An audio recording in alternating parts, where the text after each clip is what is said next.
অসম চৰকাৰে অনুষ্ঠিত কৰা যি গুণোৎসৱ মাতৃভাষা মাধ্যমৰ বিদ্যালয়সমূহৰ গুণগত মানদণ্ড পৰীক্ষণৰ কাৰণে যি গুণোৎসৱ অনুষ্ঠিত কৰি আহিছে আৰু শিৱসাগৰ জিলাই ধাৰাবাহিকতা অক্ষুণ্ণ ৰাখি এবাৰো শীৰ্ষস্থান প্ৰথম স্থান অধিকাৰ কৰিবৰ কাৰণে সক্ষম হৈছে। আমি শিৱসাগৰ জিলাৰ প্ৰত্যেকগৰাকী শিক্ষক শিক্ষয়িত্ৰী এই শিক্ষা ব্যৱস্থাৰ লগত জড়িত প্ৰতিগৰাকী অনা শিক্ষক কৰ্মচাৰী আমি সকলোকে অভিনন্দন জনাইছো আৰু ভাবিছো যে শিৱসাগৰৰ পৰা অসমীয়া মাধ্যমৰ জয়যাত্ৰা অক্ষুণ্ণ থাকিব আৰু এই শিৱসাগৰ জিলাৰ যিখিনি সফলতা এই সফলতাখিনিক লৈ আন জিলাবিলাকৰ মাতৃভাষা মাধ্যমৰ শিক্ষানুষ্ঠানসমূহক উন্নীতকৰণৰ কাৰণে এই শিক্ষানুষ্ঠানসমূহক গুণগতভাৱে আগবঢ়াই নিবৰ কাৰণে আৰু উঠি অহা প্ৰজন্মৰ ছাত্ৰ ছাত্ৰীসকলক খুব পৰিকল্পিতভাৱে এখন শৈক্ষিক সংগ্ৰামত অৱতীৰ্ণ কৰাবৰ কাৰণে প্ৰতিগৰাকী শিক্ষক কৰ্মচাৰীয়ে নিষ্ঠা সহকাৰে তেওঁলোকৰ দায়িত্ব পালন কৰি যাব আৰু তেওঁলোকৰ অভিভাৱকত্বৰে শিৱসাগৰ জিলাখনে আহিব লগা দিনতো এই যিটো যাত্ৰা নিৰৱধিভাৱে আগবঢ়াই লৈ যাবৰ কাৰণে সক্ষম হ'ব।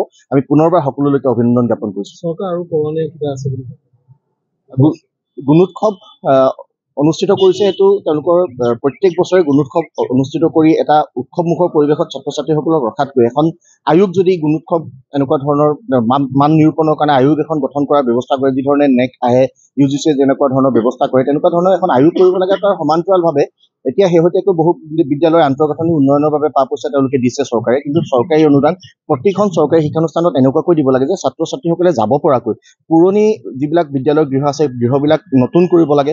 তাত ছাত্ৰ ছাত্ৰীসকলে বিচৰা ধৰণে নতুন প্ৰজন্মৰ উঠি অহা ছাত্ৰ ছাত্ৰীসকলৰ কাৰণে কিখিনি বস্তু দৰকাৰী সেই গোটেই বিষয়খিনি এটা সমীক্ষাৰ জৰিয়তে তেওঁলোকে ঠিক ঠাক কৰি লৈ সেই বস্তুখিনি যোগান ধৰিবৰ কাৰণে অসম চৰকাৰে ব্যৱস্থা কৰিব লাগে। আৰু যিসমূহ খাদ্য তেওঁলোকে ব্যৱস্থা কৰি আছে খাদ্যৰ মানদণ্ড উন্নত কৰাৰ কিছু প্ৰয়োজনীয়তা আছে আৰু ইউনিফৰ্মক লৈ যথেষ্ট বিতৰ্ক হয়, যথেষ্ট এই ইউনিফৰ্মক লৈ বেপাৰ বাণিজ্য হোৱাৰ ৰাজহুৱা অভিযোগ উত্থাপন হৈ থাকে। ইউনিফৰ্মবিলাক গুণগত মানদণ্ড সম্পন্ন ইউনিফৰ্ম যাতে ছাত্ৰ ছাত্ৰীসকলক প্ৰদান কৰে এই ক্ষেত্ৰতো চৰকাৰৰ কৰণীয় যথেষ্টখিনি আছে।